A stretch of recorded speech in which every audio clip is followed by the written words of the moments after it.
The best strategy for enhancing shareholder value is to plug into the world's best first monetary network, and that's Bitcoin.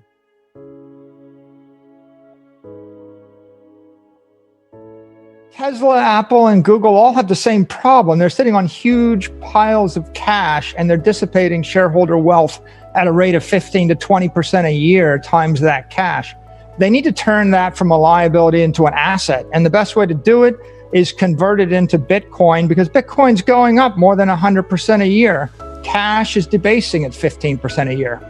But people put money in cash because it is stable and presumable, even though you're quite right that cash can lose value in real terms. But Bitcoin can be a very valuable asset, a very volatile asset as well, right? You know, it used to be, but it's looking much better by the month. Bitcoin's the world's first engineered safe haven asset, and it's running on the world's first digital monetary network. I mean, everybody in the world, every institutional investor is looking for a safe haven, and they're all losing faith in gold, and they're losing faith in sovereign debt as a safe haven. So Bitcoin is sitting at the right place at the right time. It's very appealing to anybody that wants to preserve shareholder wealth. Hi, Michael. Raoul Solomon here. Question. So you say it's becoming less volatile, and yet I wonder, do you think that Bitcoin still has a credibility issue? And if so, how do we move past that, or investors such as yourself move past that? You know, if you'd asked me about Bitcoin in February, I would have said, "Bit what?" In March, everything changed. And since March, we've had Paul Tudor Jones and Stanley Druckenmiller, and we've had Bill Miller, and we've had Rick Reeder, and we've had Guggenheim, and we've had Skybridge, we've had MicroStrategy, we've had Square. We've got an avalanche of billion-dollar entities coming into this space, and they're not here to speculate on leverage with an uncorrelated asset. They're here because they want the world's best safe haven investment-grade treasury reserve asset. So as the institutions buy Bitcoin, its volatility changes and the characteristics of the asset class are maturing.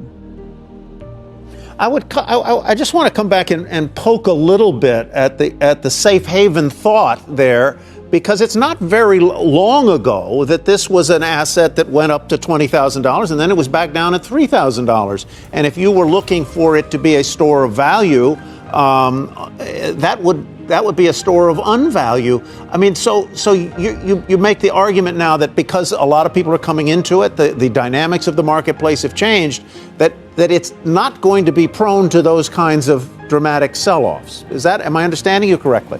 Look, it's totally different investors. It's institutions, major corporations. There's no leverage. The use case is different. The use case is to buy a treasury reserve asset and hold it for a decade. Massachusetts Mutual, life insurance company, is buying it. Why? You want a long duration asset. Bitcoin is engineered synthetic pharmaceutical grade gold. It's all of the benefits of gold, but you can't make any more of it. It's got none of the hangover of gold. And so it's appealing to people that want to store their money away for many, many, many years. There's nothing better. How much money, I mean, if you mind me asking, I hate to ask rude questions. My mother told me it's not polite to ask people how much they've made. But how much have you made in Bitcoin this year as it's risen and risen and risen?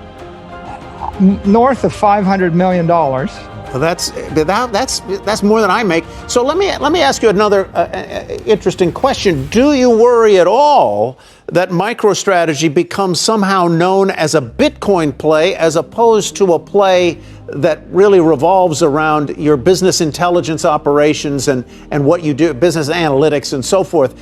Do you risk losing the identity that has been so good to you as you move more and more of your balance sheet into Bitcoin?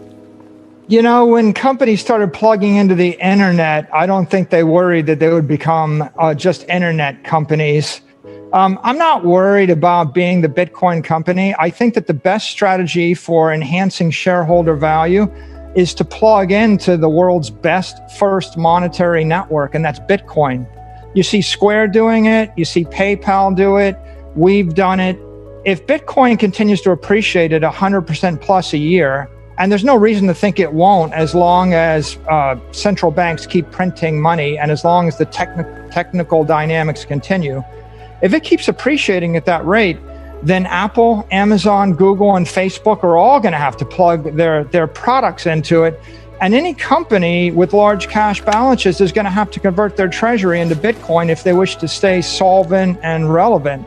So we just view ourselves as being early pioneers in this space. Otherwise, I think it's utterly rational and other people are following. Fascinating. Michael, before we let you go, we do want to ask you one final question. We do know that at least one firm is investigating your company for securities violations. Can you weigh in on that? What's your comment to that? Yeah, I don't think that's true, actually. I think you're misinformed there, but yeah, so I have no comment. No comment, okay. All right, Michael, let me just say, it's such an important issue. You might be referring to something that came out 4 or 5 months ago, but that matter's been dropped. I mean, we did get a message from the SEC sometime in the September timeframe saying they weren't following up on any matter like that. So I don't think there's any matter outstanding at this point.